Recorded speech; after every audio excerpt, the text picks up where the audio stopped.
From A&E, this is Biography.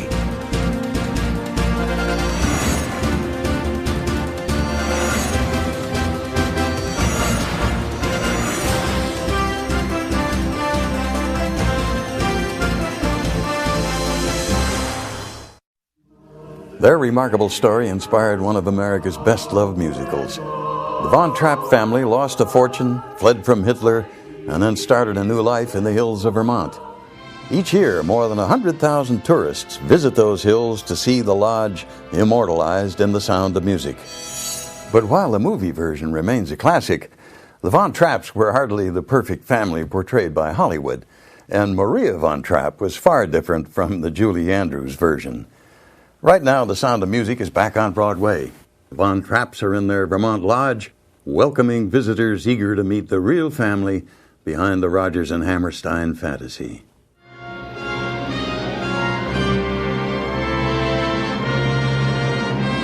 The hills are alive with the sound of music. With songs. The Sound of Music is one of the most beloved musical films of all time.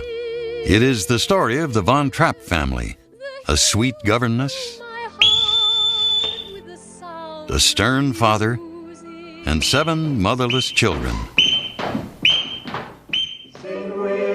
But the Von Trapps were not just a Hollywood creation.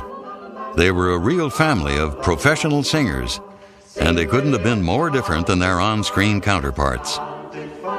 The real Maria wasn't sweet, the captain wasn't stern, and the 10 children worked so hard they had little time for anything else. The real Von Trapps survived loss, hardship, and family upheaval, drama left untold in The Sound of Music.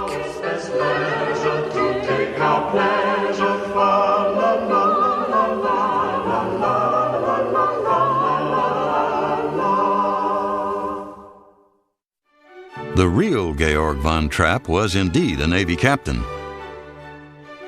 Born into the Austrian aristocracy, he joined the Navy as a young man and quickly rose through the ranks to become a submarine captain. In 1914, World War engulfed Europe, and Georg von Trapp was sent to clear the Austrian seacoast of enemy ships. He was quite successful, and by the end of the war, Georg was awarded highest military honors and the title of Baron. He was a national hero. But a naval hero had no place in the new Austria. By November of 1918, Austria was defeated.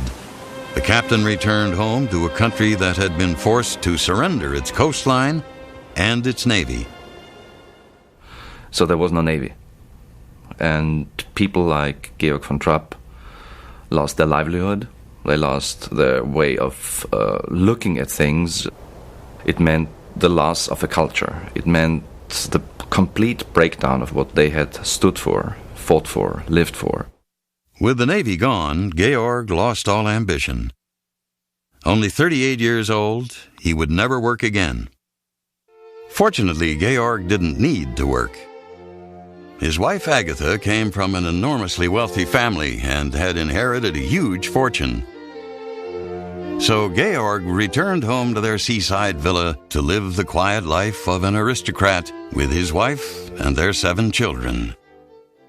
But the quiet was not to last. Both his wife Agatha and middle daughter Maria, nicknamed Mitzi, were struck with scarlet fever. Mitzi recovered, Agatha did not. 31-year-old Agatha Whitehead von Trapp died September 3rd, 1922. She left behind 7 small children. The youngest was not yet 1.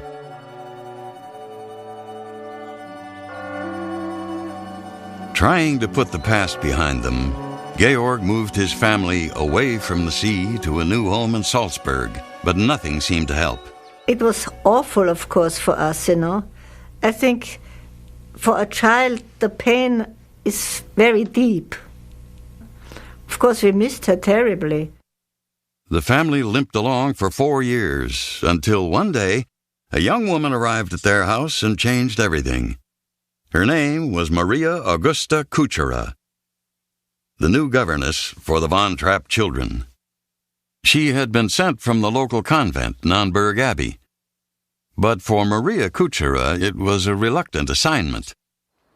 All of 21 years old, Maria had dreamed of becoming a nun and living her life within the walls of Nonberg. Nonberg Abbey had given Maria the first loving home she'd ever had.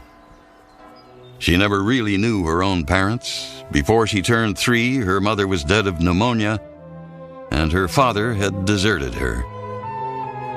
Maria was left in the care of an elderly uncle who beat her constantly, whether she behaved or not. And young Maria never behaved.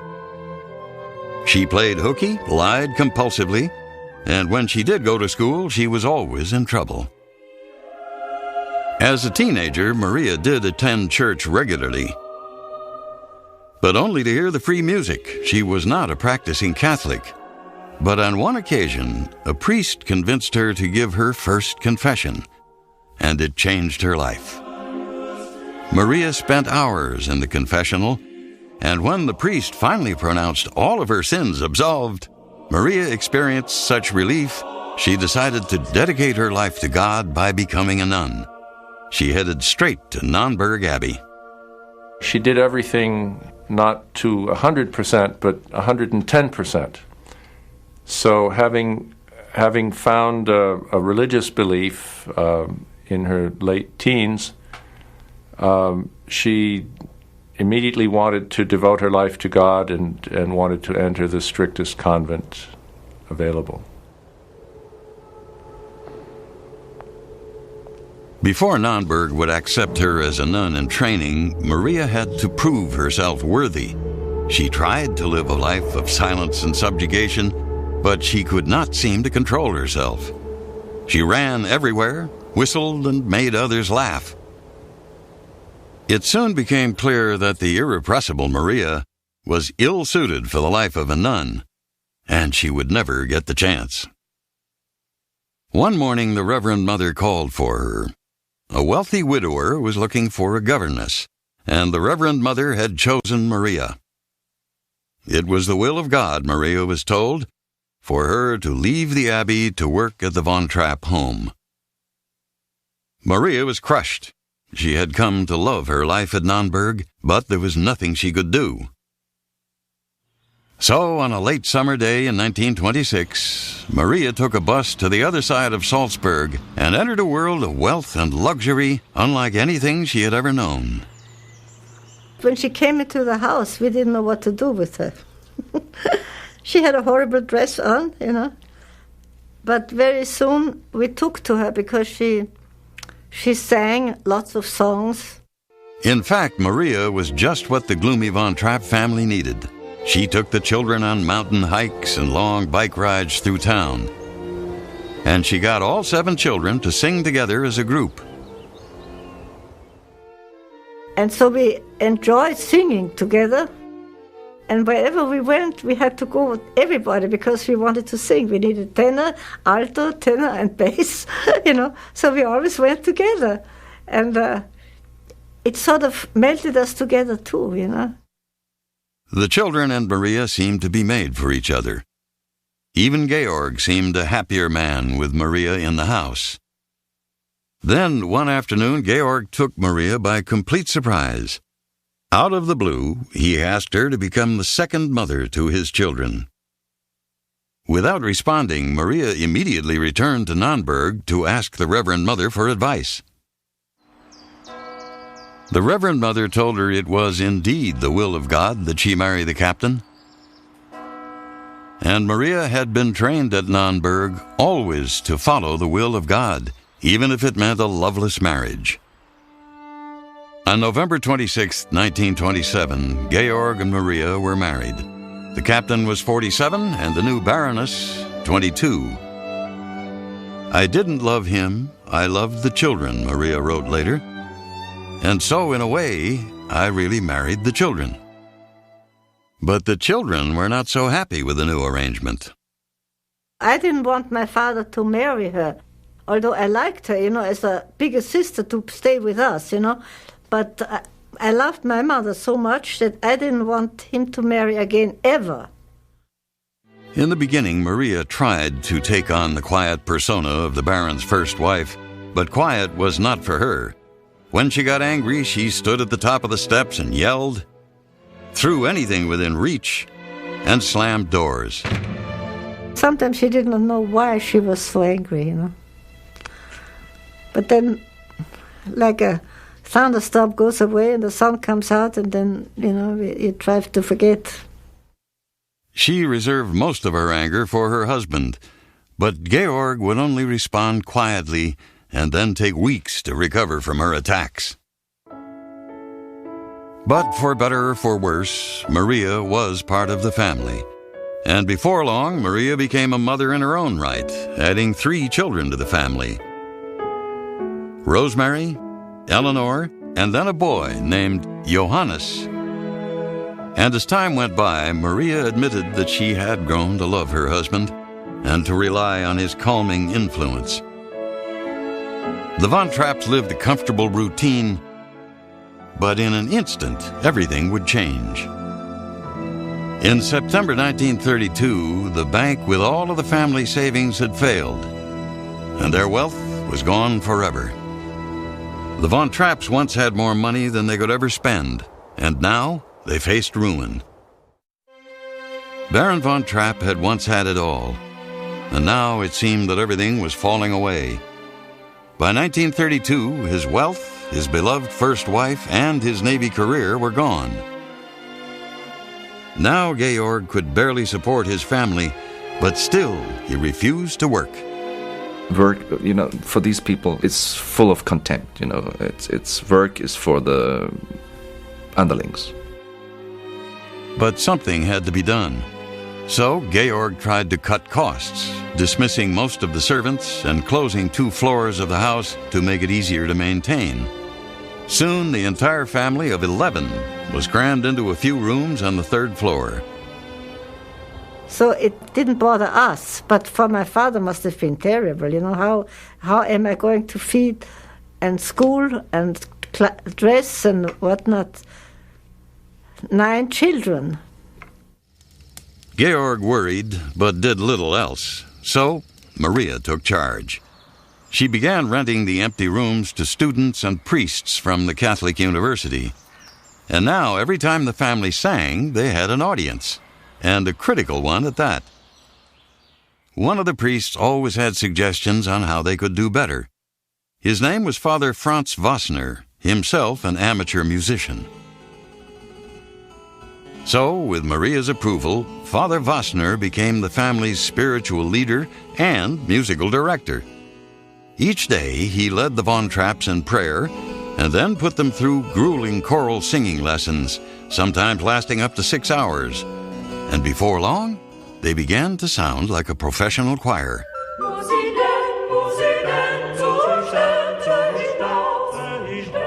One afternoon, Lottie Lehman, a friend of the family and quite a famous opera singer, heard the Von Trapps in a practice session. And when she heard us sing, she said, "Children, you have gold in your throat." And I think maybe that gave them, my second mother, the idea we could earn money, you know, by singing, you know. Maria saw a golden opportunity, and the very next day she entered the family group into a local singing contest. They called themselves the Salzburg Trapp Choir.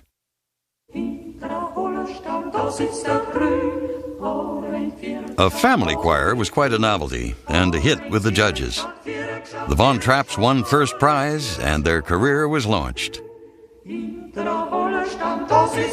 Within months, they received more offers to perform than they knew what to do with. But Georg was appalled by the idea of his family performing for money. Georg von Trapp being against his family performing is as much his faith in what an aristocrat's family must not do at all. You don't do it for money. Money stinks. You have it, right? But you don't earn it through work. Yeah, my father didn't really like the idea of performing for money. But I think he got used to the idea. Necessity changes one's point of view in many ways. The Von Trapps needed the money, so late in 1936, the Salzburg Trapp Choir set off on a European tour.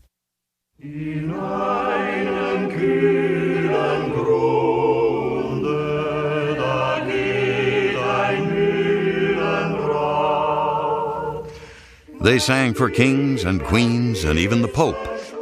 Audiences could hardly believe that an entire family could sing so well, and their classical and folk repertoire struck a nostalgic chord. Then the Von Trapps received a special request. They were asked to sing at the birthday celebration of one of the most powerful heads of state in Europe, Adolf Hitler. By the time the Von Trapps had received this invitation, Adolf Hitler had already made his political goals clear. He would reunite the German-speaking countries and reassert German preeminence at any cost. And on March 12, 1938, Nazi troops crossed into neighboring Austria, and Hitler summarily announced Anschluss, the union of Austria with Germany. Most Austrians received the Nazis with great enthusiasm, but not the Von Trapps. My family was strongly opposed to the Nazi Party and the National Socialist movement. My father believed in Austria as a separate country, its own country. The Von Trapps may not have liked the Nazis, but the Nazis were very interested in the Von Trapps. In fact, they asked Georg to join the German Navy. And Rupert, the eldest son, just out of medical school, was offered a top position in a Vienna hospital to replace a Jewish doctor. They were sorely tempted, particularly Georg, who yearned to be back in charge of a submarine. But in the end, the Von Trapps unanimously decided to decline all offers from the Nazis. And then they went a step further. Rather than remain under Nazi rule, the entire Von Trapp family, along with Father Vossner, chose to leave Austria. They left behind their belongings, their home, everything they knew. But they would not have to climb any mountains to escape. Instead, they walked to their local train station and got on the first train bound for Italy. The Von Trapps would never return to their home. The aristocrats were now refugees.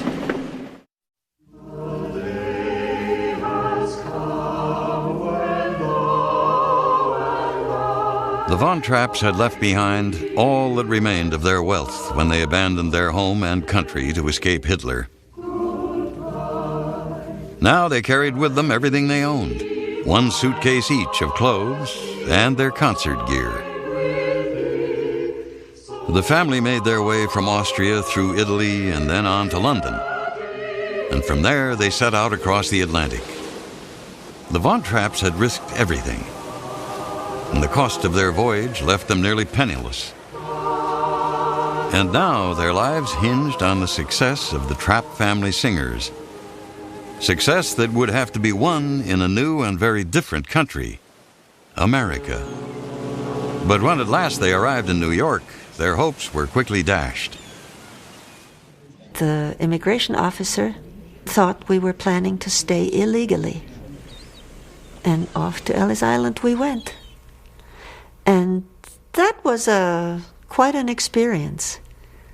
To be in a place where the doors have no handles on your side, just bolts.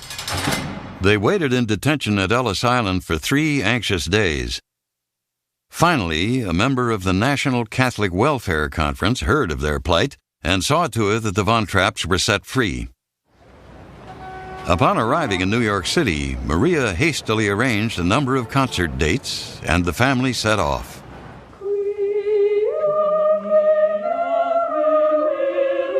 But they were not well received, and the Trapp family singers barely made enough to scrape by. So Maria decided they needed some help.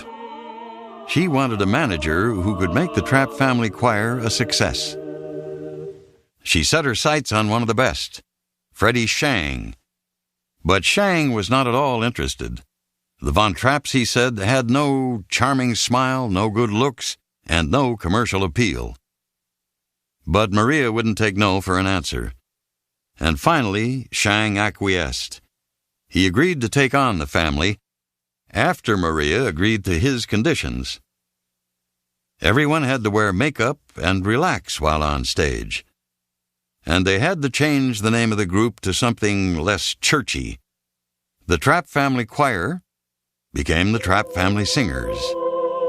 But still, they were hopelessly somber on stage, and they wore clothes that made them look more like refugees than entertainers. In Europe, concerts are very formal. So my family would stand there very formally and sing, bow, and try to smile, and sing some more. The family didn't really loosen up until one night a fly flew into Maria's mouth during a performance. Then she turned to the audience when she had recovered, and she said, "What has happened never before has happened now. I swallowed a fly." And the audience came down. They loved it. She began to realize that they liked communication from the stage. This would be the turning point for the Trapp Family Singers. They learned to connect with their audiences, and their popularity soared. They became the most heavily booked concert act of their day.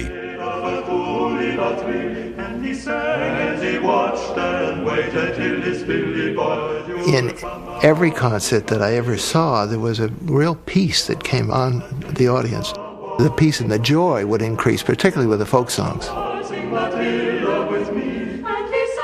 The Von Trapps toured 8 months a year, traveling in their brand new family bus all across the continent. Sing we and chant it while of us granted, fa la la la. Their ancient choral arrangements and folk songs were a hit with highbrow music lovers everywhere. Audiences were swept away by the concept of a mother and 10 children, all of whom could sing together. And they would drag on little Johannes, who was then about 5 or 6 years old, blonde with bangs, and he would make a very awkward, stiff bow. And then the Baron came out and took a bow for being the father of so many children. Having 10 children was now the captain's one and only claim to fame. He didn't sing with the group, and though he'd offered his services to the U.S. Navy, they had turned him down. Still, the Baron played an important emotional role with the family. He cared for the younger children, tended to the sick, and seemed to keep the entire family on an even keel.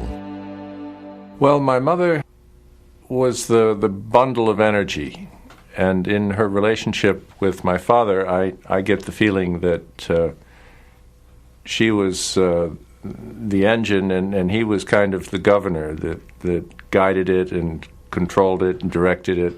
I think that they were very well matched in that regard. My mother definitely needed someone to hold her down at times. Georg was the anchor, but Maria was in charge, and she insisted on togetherness. Year-round, the Von Trapps sang and ate and prayed together. They had little time as individuals, little time to forge outside relationships. I think my mother discouraged socializing outside the family because she could see that the moment one of my siblings married, there would be children and other responsibilities, and that would take them away from the family choir. Not only did the Von Trapp children have little contact with the outside world, they just didn't have the money to strike out on their own. Their earnings went straight to the collective family bank account, and they lived ever so frugally. The family that once relied on a bevy of servants now relied only on themselves. By 1942, they had saved enough money to purchase the first real home they'd had since leaving Austria 4 years earlier. They had fallen in love with a piece of land in the mountains above Stowe, Vermont, that reminded them of the view from their Salzburg mansion. But the new home wasn't just a place to relax between tours. Maria insisted they turn their new land into a working farm. Maria came up with the plans, and her children carried them out. They built their own house, milked the cows, produced maple syrup, planted, harvested, hayed. They even started their own summer music camp. and each week taught dozens of people from around the country the Von Trapp style of folk dancing and singing.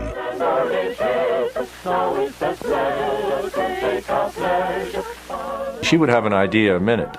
You know, whole projects would jump fully built out into her imagination, and then she couldn't get them done fast enough, which was wonderful for her, but sometimes very strenuous for those that were working with her. She was a dominant woman. She was dominant in my life. I mean, she'd persuade me to do things which I never thought I would do. She would call me on a Sunday morning and say, "Dear Alex, only you can do this. I need 100 iron bedsteads, or I need 2 dray horses, or I need 18 dozen unbreakable coffee cups with an Edelweiss design." And I would go out and get them. Maria was so busy directing the family projects, she had little time for anything else. But early in 1945, her publicist, Alex Williamson, suggested that she write a book about the Trapp family singers to help promote the group. Maria protested at first, but then began work in earnest, often writing late into the night. Maria had high expectations for the Trapp family singers when it was published in 1949, and it sold amazingly well. It did so well, in fact, that it caught the attention of a Hollywood producer. And he offered Madame Baroness a large sum of money. And she said, "I will not have anybody playing me but myself." So she turned it down. Maria could afford to turn away offers. The Von Trapp family singers were making good money on the concert tour. And they were on a roll until, on the West Coast leg of their 1947 tour, Georg took sick, his entire body racked by an uncontrollable cough, which left him so tired he could barely stand. Years of inhaling exhaust fumes on primitive submarines had left his lungs in terrible shape, and they were giving out on him. A chest X-ray revealed lung cancer. It was inoperable. We were all in the room with him. My father trying to breathe and having a hard time breathing, and then finally there was just a silence. Georg Ritter von Trapp died May 30th, 1947. He was 67 years old. His family buried him in a plot next to the house, the flag from his U-boat draped across his body. The captain, whose gentle, firm way had held the family together, was gone, and without him, the family would begin to come apart. Georg von Trapp was dead, and Maria found herself consumed with depression and guilt. Throughout the years, Maria's temper had gotten the better of her, and now she lamented the way she had treated her husband.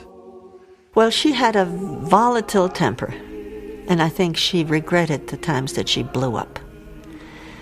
But she missed him. She didn't realize while he was alive what a quiet guidance he gave. Without that guidance, Maria could not keep up her tight hold on the family, and trouble began to brew. The children were now mostly in their 20s and 30s, and they wanted to strike out on their own, but Maria would have none of it. Maria put a lot of pressure on the children to stay in the group and kept them so busy with their chores, which they had to do as members of the group, that they had little time for lives of their own, and they resented that. Whether on their tour bus or working their mountain farm, Maria had kept the children isolated from the outside world. Rosemary, Maria's eldest child, suffered the most. Constant stage fright and a devastating sense of loneliness had taken its toll. I had a hard time communicating at that time with my family, and the pressure became very great in my head. And one night I just ran out and thought maybe I'd find relief. It had only been 4 months since her father's death when 18-year-old Rosemary dashed out of the house and disappeared into the Vermont woods. Her family looked everywhere, but the moonless night revealed nothing. 3 days later, she was spotted wandering across a farmer's field, cold, hungry, and disoriented. Maria was at a loss. She could see only 2 options for Rosemary. a convent, or a mental hospital. She opted for then experimental treatment, electroshock therapy. Maria thought she was doing what was best. Rosemary never returned to the singing group. She was the first to leave. The next to go was 29-year-old Johanna von Trapp, who in 1948 decided to do something her three older sisters had never even dreamed of. She announced that she was going to get married. Maria was furious. In her eyes, leaving the choir meant compromising the entire family's ability to earn a living, and Maria had no intention of allowing that to happen. She locked Johanna in her bedroom and would not let her out. It was not made easy for the first girl who got married because she was, at that time, the first soprano. But Johanna would not submit to her mother any longer. She waited until just before dawn, climbed out her second-story window, and eloped with her boyfriend. It was a shock.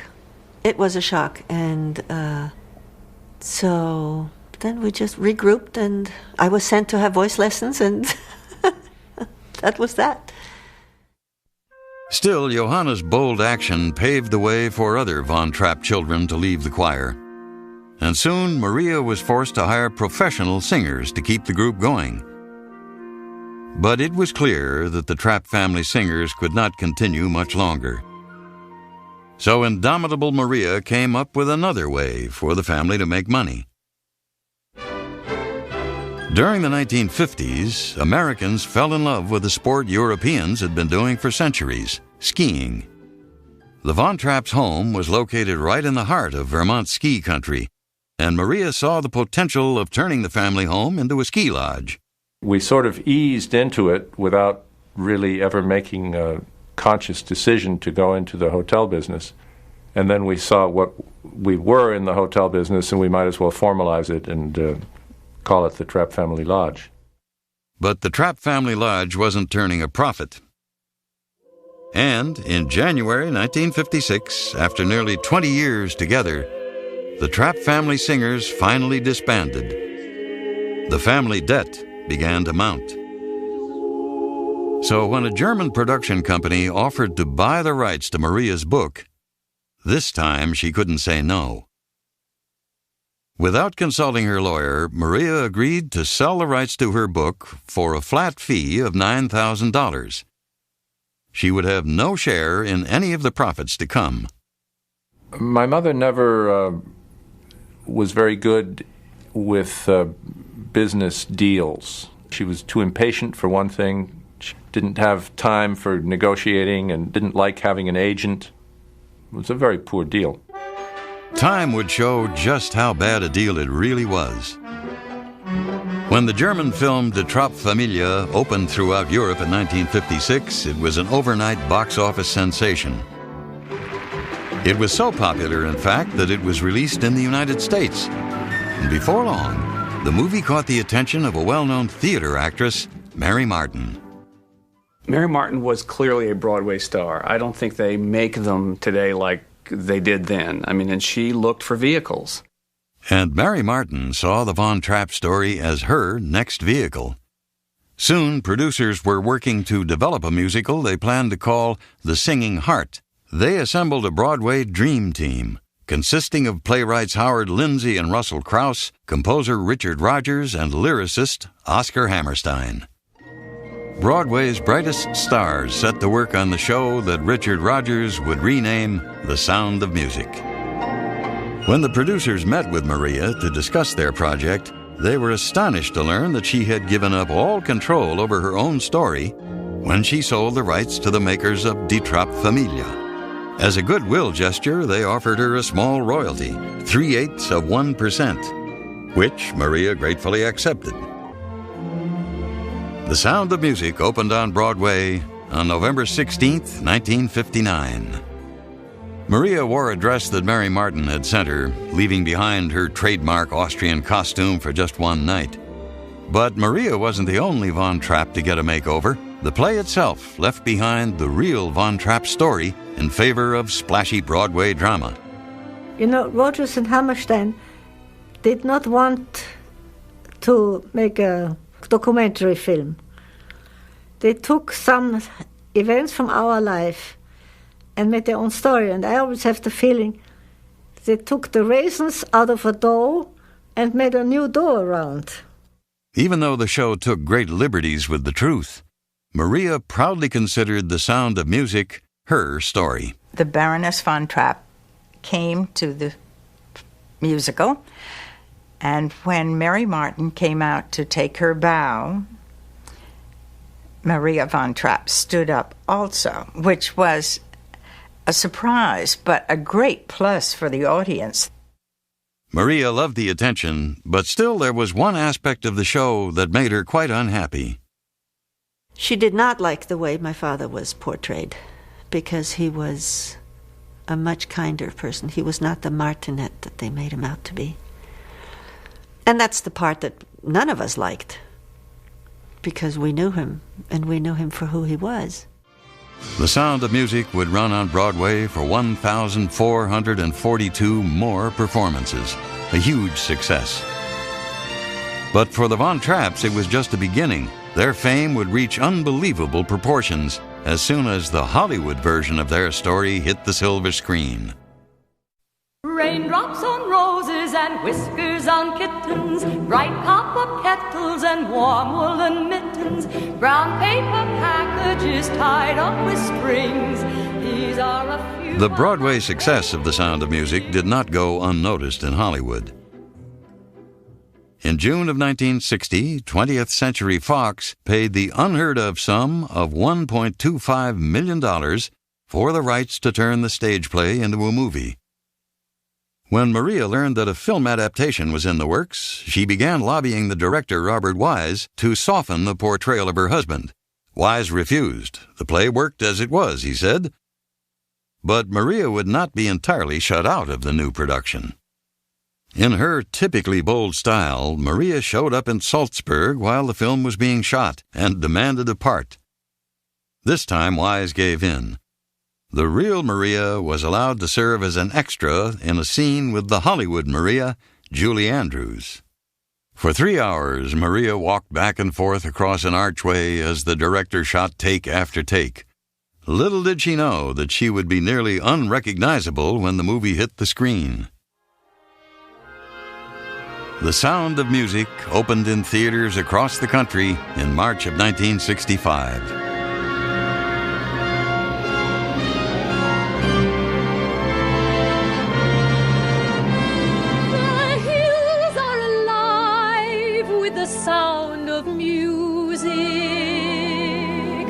And it immediately became the most popular movie in America.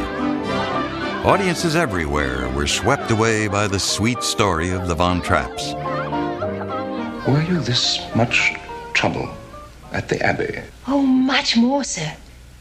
When Maria first saw The Sound of Music, she too found herself pulled into the drama, a little more than most. I think the wedding scene just so enveloped her. She actually got out of her seat and walked down the aisle, thinking she was going to go forward to marry my father again. She did that. In movies or plays, she would become part of the story. And this story wasn't very hard for her to become part of, especially at that point. Still, Maria could not forget her deal with the German production company. When she signed away the rights to her book, she unwittingly signed away the chance to be a multimillionaire. The Sound of Music was bringing in a flood of money, but not for the Von Trapps. I don't know where the millions roll, but they don't roll into our pocket. But I tell you something, which is much more. The people love us. Our name is not forgotten because of The Sound of Music. I even get sometimes a first-class seat in the plane if one is available. You know, and it's wonderful. It may not have made the Von Trapps rich, but the success of The Sound of Music made Maria a celebrity.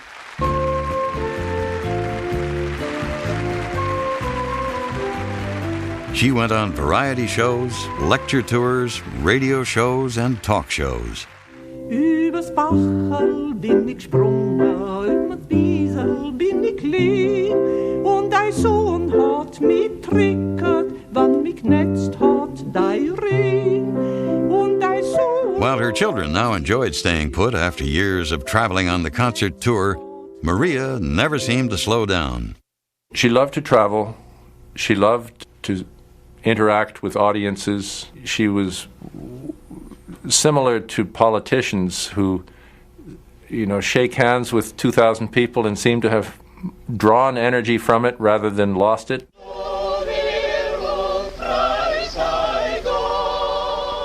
The more people she was with, the happier she was.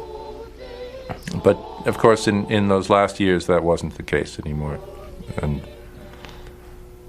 it was very difficult. Maria had suffered a number of small strokes. Her heart was weak and her memory failing. Then in March of 1987, she slipped into a coma. And with her daughter Eleanor at her bedside, she breathed her last breath. And I, as a child, had always thought she was going to have a very dramatic death because she was such a dramatic woman. But she had a very peaceful death. Maria Kuchera von Trapp died March 28, 1987, at the age of 82. She was buried in the family plot next to her husband, a stone's throw from the Trapp family lodge.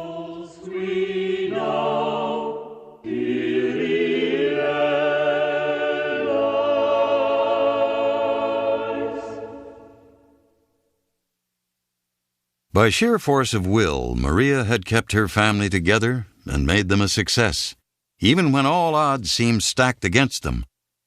And in the end, she helped make the Von Trapp family known all around the world. The film and the play have been such a powerful force in so many people's lives. I mean, a lot of people have told me that when they're really unhappy, really desperate, they rent that video and sit down and watch it, and then they can go on with their lives. What do you say to someone after that? The Sound of Music continues to win over the hearts of new generations. On March 12, 1998, the revival of the stage play opened on Broadway, and the Von Trapps were greeted as if they were the stars of the show. But the Broadway revival is not the only production keeping the Von Trapp name alive. It is one of the top 2 shows done in high schools every year across America. Its success just keeps going. In fact, there are 500 to 600 different productions of The Sound of Music mounted anew every year around the world. While the world may remember the Von Trapps for The Sound of Music, the Von Trapps take pride in their own accomplishments as the Trapp family singers. Many people think we only yodeled. We sang classical music.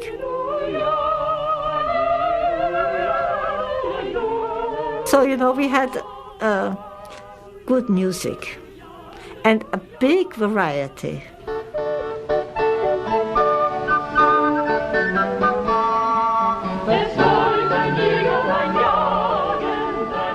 It was an experience to be able to sing in that group. Really. I have been asked to join other groups. I can't. It's just, it was unique what we had.